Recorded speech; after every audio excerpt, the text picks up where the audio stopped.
Hello everyone, welcome to literary wisdom.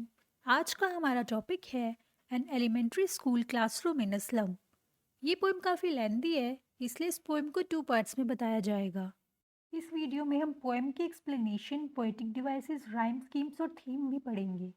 N elementary school classroom in a slum Stephen Spender ने 1964 में लिखी थी।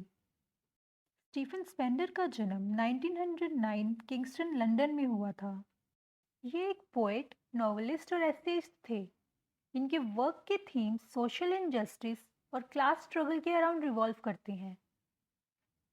1965 में इन्हें poet laureth consultant in poetry के रूप में अपॉइंट किया गया था और 1995 में इन्हें गोल्डन पेन अवार्ड से सम्मानित किया गया था। An elementary school classroom in a slum एक ऐसी पोएम है जो सोशल इनइक्वालिटी को शो करती है। इस पोएम में पोएट एलिमेंट्री स्कूल स्टूडेंट्स की सिचुएशन के बारे में बताता है जो स्कूल स्लम में सिचुएटेड है, और पोएट अपनी इस पोएम के थ्रू सभी रीडर्स की अटेंशन को इनकी तरफ करना चाहता है।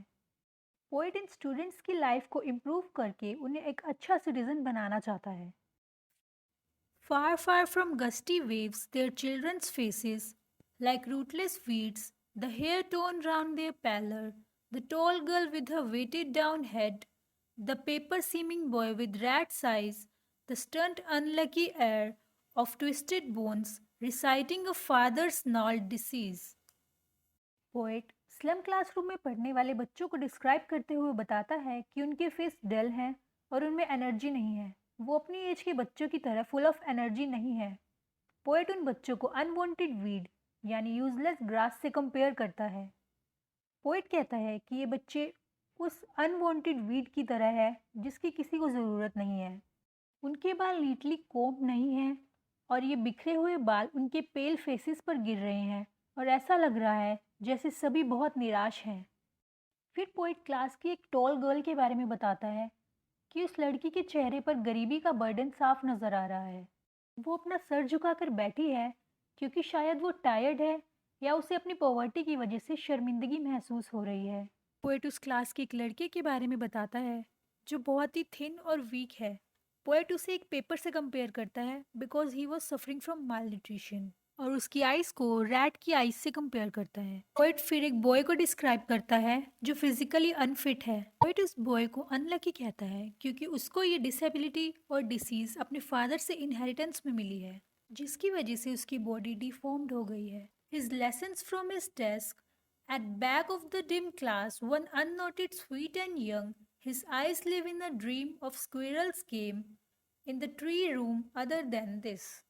एक स्मॉल बॉय क्लास की बैक साइड में, जहाँ लाइट बहुत डिम है, वहाँ बैठा हुआ था। डार्कनेस की वजह से पोएट उस लड़के को ठीक से देख नहीं पा रहा था, पर वो उसकी ब्राइट आइज को नोटिस करता है जिनमें बहुत से ड्रीम्स थे। उस बच्चे का ध्यान क्लास में नहीं था और उसका इंटरेस्ट क्लास से ज्यादा बाहर के ट्री हाउस की गिलहरियों के खेल में था।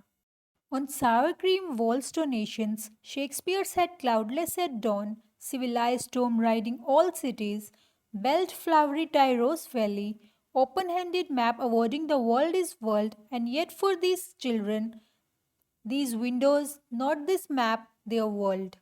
पोएट बताता है कि क्लासरूम की वॉल्स पर काफ़ी समय से पेंट ना होने के कारण उनकी अपीयरेंस अनप्लेजेंट और डर्टी है। इन अदर वर्ड्स, ये सभी बच्चे जिस तरह के एनवायरनमेंट में रहते हैं वो काफ़ी डल और डिप्रेसिंग है। इनकी क्लासरूम की वॉल्स पर उन लोगों के नेम्स भी हैं जिन्होंने इनके स्कूल के लिए डोनेशन दी हैं। वॉल पर विलियम शेक्सपियर की एक पोर्ट्रेट भी है जिसके बैकग्राउंड में क्लियर स्काई और राइजिंग सन है। एक वॉल पर टायरोल्स वैली की ब्यूटीफुल पिक्चर भी है जिसमें ब्यूटीफुल फ्लावर्स वाला एक हेवनली वर्ल्ड है। इन सब के अलावा एक वॉल पर वर्ल्ड मैप भी लगा हुआ है, पर सभी बच्चे उस वर्ल्ड मैप से अनजान हैं। इट रिप्रेजेंट्स इन बच्चों का फ्यूचर डार्क है और उन्हें कोई होप नहीं है। इन सभी के लिए इनकी क्लासरूम विंडो के बाहर का डल और फोगी व्यू ही इनका वर्ल्ड है। ये सभी उस वर्ल्ड मैप की दुनिया से अनजान हैं, where all their futures painted with the fog, a narrow street sealed in with the lead sky, far far from rivers, capes and stars of worlds. Poet बताता है कि इन बच्चों ने आज तक डल स्काई और नैरो रोड्स ही देखी हैं। पोएट ये भी बताता है कि ये सभी बच्चे इस होपलेस सिचुएशन में ट्रैप्ड है और इनकी रियलिटी इस ब्यूटीफुल वर्ल्ड से बिल्कुल अलग है। क्योंकि जिस एरिया में ये सभी रहते हैं वहाँ नेचर की ब्यूटी नहीं, केवल डलनेस और डार्कनेस ही है।